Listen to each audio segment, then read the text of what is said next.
فی زمانہ جو ہے میں سمجھتا ہوں اس آیت مبارکہ کی بہت ضرورت ہے، اہمیت ہے کہ ہم اس آیت مبارکہ کو اور اس کے حکم کو سمجھیں۔ اللہ فرماتا ہے وَمَا أَنفَقْتُم مِّن نَفَقَةٍ، اور جو تم خرچ کرو، او نظرتم من نظر، یا جو تم نظر مانو، فإن اللہ یعلمہ، تو اللہ اس کو جانتا ہے۔ وما للظالمین انصار من انصار، اور جو ظالم ہیں ان کا کوئی مددگار نہیں۔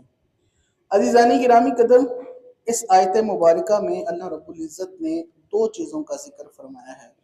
ایک اللہ رب العزت نے ذکر فرمایا ہے خرچ کرنے کا، فرمایا جو بھی تم خرچ کرتے ہو، جیسی بھی تمہاری نیت ہوتی ہے، جیسا بھی تمہارا سلسلہ ہوتا ہے، اللہ اس کو بھی جانتا ہے۔ پھر فرمایا او انذرتم من نذر فإن اللہ یعلم، تو جو تم نظر مانتے ہو اللہ اس کو بھی جانتا ہے۔ اب نظر کو سمجھیے، نظر کی دو قسمیں ہیں، ایک نظر شرعی ہے، ایک نظر عرفی ہے۔ نظر شرعی کیا ہے؟ اچھا، نظر اور منت یہ دونوں چیزیں سیم ہے، ان میں کوئی فرق نہیں ہے۔ نظر اور منت دونوں ایک ہی چیز ہے۔ نظر کا اور منت کا معنی ہے پیش کرنا، پیشکش کرنا کسی چیز کی، اور جو نظر شرعی ہے، منت شرعی ہے، اس کا معنی یہ ہے کہ غیر لازم عبادت کو اپنے اوپر لازم کر لینا، یہ نظر شرعی ہے۔ غیر لازم عبادت کو، اس کو سمجھے ذرا، غیر لازم عبادت کو اپنے اوپر لازم کر لینا، اس کو نظر شرعی کہتے ہیں، اور یہ صرف اور صرف اللہ کے لیے ہے، اور اس کا ادا کرنا واجب ہے۔ اور ایک نظر عرفی ہے، وہ اللہ کے لیے نہیں ہے۔ عرفاً جس طرح ہمارے ہاں نظر اور منت مانی جاتی ہے کہ میں فلاں دربار پر جاؤں تو یہ کام کروں گا یا کروں گی، فلاں ہو تو ایسا کروں گا یا ایسا کروں گی، تو یہ نظر عرفی ہے۔ اس کا پورا کرنا مستحب ہے، جائز ہے، واجب نہیں ہے۔ اگر کوئی پورا نہیں کرتا تو گناہگار نہیں ہوگا۔ لیکن ایسی نظر ہے جو غیر شرعی طریقہ پر ہے، یعنی کہ جس کا شریعت میں تصور کوئی نہیں ہے، تو ایسی نظر کا نہ کرنا، نہ پورا کرنا واجب ہے۔ اب اس کی ڈیٹیل میں آگے بتاتا ہوں۔ نظر شرعی یعنی جو اللہ کے لیے نظر ہے، غیر لازم عبادت کو اپنے اوپر لازم کر لینا، اس کی صورتحال کیا ہے اور اس کا پورا کرنا واجب ہے۔ اگر کوئی صاحب ایسی نظر کو پورا نہیں کرتا تو وہ عند اللہ گناہگار ہوگا۔ مثال کے طور پر ہم میں سے کوئی صاحب یہ نظر مانتا ہے، یہ منت مانتا ہے کہ میرا فلاں کام ہو جائے، ٹھیک ہے، یا میرے بچوں کی شادی صحیح و سالم ہو جائے، سارے سلسلے اچھے ہو جائیں، جو بھی ہے اللہ پاک اچھے طریقے سے سرخروئی عطا فرما دے، تو میں اللہ کا شکر ادا کرنے کے لیے 50 نفل ادا کروں گا، 10 نفل ادا کروں گا، 20 نفل ادا کروں گا۔ تو یہ نظر شرعی ہے، غیر لازم عبادت کو اپنے اوپر لازم کر لینا۔ اگر اس کا کام ہو جانے کے بعد وہ نوافل نہیں پڑھتا تو وہ عند اللہ گناہگار ہوگا۔ اور اس کی دوسری مثال کہ اللہ کرے کہ یہ کام ہو جائے تو میں جو ہے وہ 4 نفلی روزے رکھوں گا، تو یہ کیا ہے؟ ایک غیر لازم کو اپنے اوپر لازم کر لینا، تو اس کا اب روزے رکھنا اس پر واجب ہے، نہیں رکھے گا تو گناہگار ہوگا۔ میں قرآن پاک کے 5 پاروں کی تلاوت کروں گا، یا میں کچھ اس طرح کا سلسلہ کروں گا، یعنی جو اللہ رب العزت کی عبادت کے ساتھ خاص ہو، اس کو نظر شرعی کہتے ہیں۔ کام ہو جانے کے بعد اگر کوئی صاحب وہ ادا نہیں کرتا تو پھر وہ عند اللہ گناہگار ہوگا۔ یہ نظر شرعی ہے۔ اور نظر عرفی ہے، اس کا پورا کرنا جائز ہے، مستحب ہے، کریں تو ٹھیک، نہ کریں تو بندہ گناہگار نہیں ہوتا۔ مثال کے طور پر میرا فلاں کام ہو جائے تو میں فلاں دربار پر جا کر چادر چڑھاؤں گا، میرا فلاں کام ہو جائے تو میں ادھر جا کے فلاں سلسلہ کروں گا۔ اب چادر چڑھانے کے بارے میں بھی ایک جو ہے وہ تصور سمجھ لیجئے۔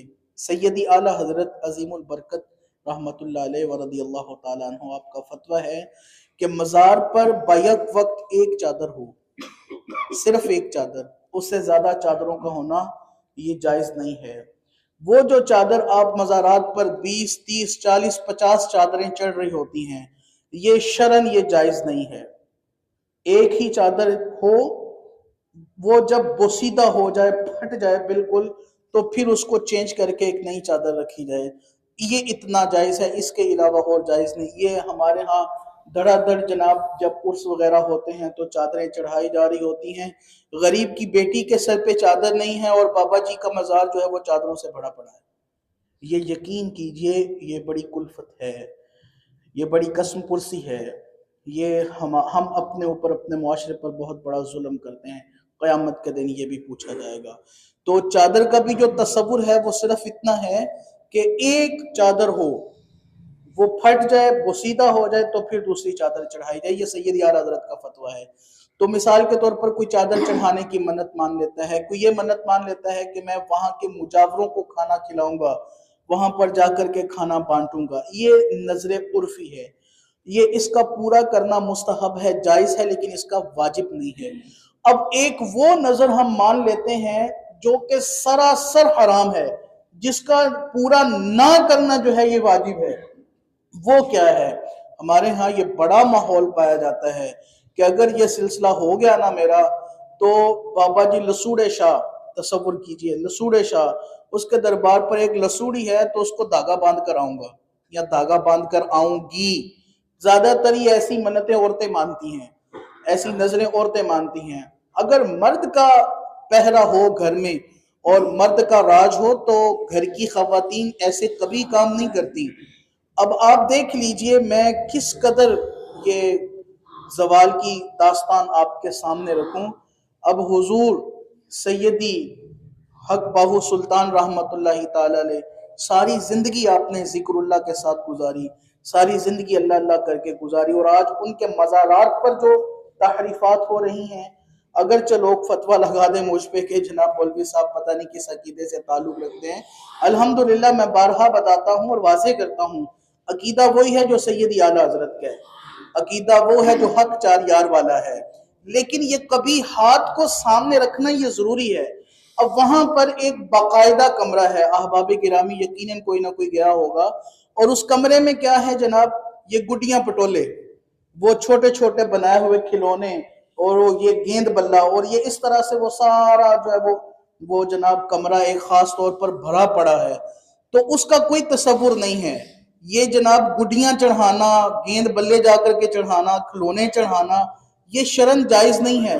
اور اس کمرے کی کچھ جالیوں کی بنی ہوئی دیوار ہے، اور اس دیوار کو اگر آپ دیکھیں تو ساری کی ساری لوگوں نے داغے باندھ باندھ کر کے اس دیوار کو لال پیلا کیا ہوا ہے۔ تو یہ کس سے پوچھا جائے گا؟ یہ وہاں کے جو ذمہ داران ہیں قیامت کے دن ان سے بھی پوچھا جائے گا، اور جو مصلی و منبر کے وارثین ہیں ان سے بھی پوچھا جائے گا۔ تو یہ جو نظر ہے اس کا نہ پورا کرنا واجب ہے، ان چیزوں کا نہ کرنا واجب ہے۔ ہمارے ہاں جناب تصور باندھا جاتا ہے، وہ جا رہی ہیں خواتین بھی اور مرد بھی جناب، وہ اختلاط باہمی، شریعت نے بالکل اجازت نہیں دی، بالکل یہ تصور نہیں ہے کہ مرد و خواتین باہم کسی دربار پر جائیں، اور یہ ہمارے ہاں تصور دیا جاتا ہے کہ ثواب، یہ ثواب نہیں، یہ گناہ ہے، یہ گناہ ہے۔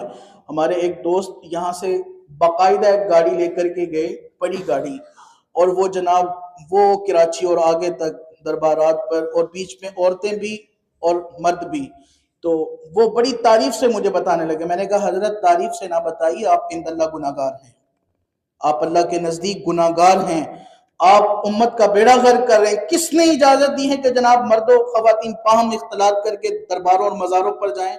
اور عورت کو تو شرعاً اجازت نہیں ہے کہ وہ 3 دن کا سفر بغیر اپنے محرم کے وہ کرے، اس کو اپنے گھر میں رہنے کی اجازت ہے، اپنے گھر میں اپنی 4 دیواری میں رہے، بغیر محرم کے وہ 3 دن کا سفر نہیں کر سکتی، اور آپ جناب 2 ہفتے کے لیے وہ یوں ہی نکل پڑے عورتوں کو لے کر کے، تو یہ قیامت کے دن آپ اللہ کی بارگاہ میں اس کے جواب دہ ہوں گے۔ تو مزارات پر ڈھولوں کے ساتھ جانا اور جناب 20 چادریں لے کر کے جانا اور وہاں پر باہم اختلاط کرنا، یہ جناب شریعت میں کوئی اس کا جائز تصور نہیں ہے، یہ کوئی جائز صورتحال نہیں ہے۔ نظر ماننی ہے، منت ماننی ہے، تو اس کا تصور یہ ہے، آپ اتنا تصور کر لیجئے، یا باری تعالیٰ میرا کام پورا ہو جائے، میں تیری بارگاہ میں نوافل ادا کروں گا، تیری بارگاہ میں ذکر و اذکار کروں گا، تیری بارگاہ میں قرآن پاک کی تلاوت کروں گا، تیری بارگاہ میں روزے رکھوں گا، یا باری تعالیٰ فلاں جگہ پر یا فلاں جگہ کے جو فقیر ہیں ان میں کھانا بانٹوں گا، یا اپنے علاقے کے فقیروں میں کھانا بانٹوں گا۔ بس یہ اس کا اتنا سا تصور ہے، اور میں یقین کرتا ہوں انشاءاللہ عز و جل ہم نے یہ جو داستان محبت شروع کی ہے کہ امت مسلمہ کو صحیح راستے پر لے کر آئیں، اللہ رب العزت ضرور ایک دن اس کا اجالا عطا فرمائے گا، ضرور اس کا نور پھیلے گا، ضرور روشنیاں بانٹی جائیں گی، ضرور خالق کائنات کا فضل ہوگا۔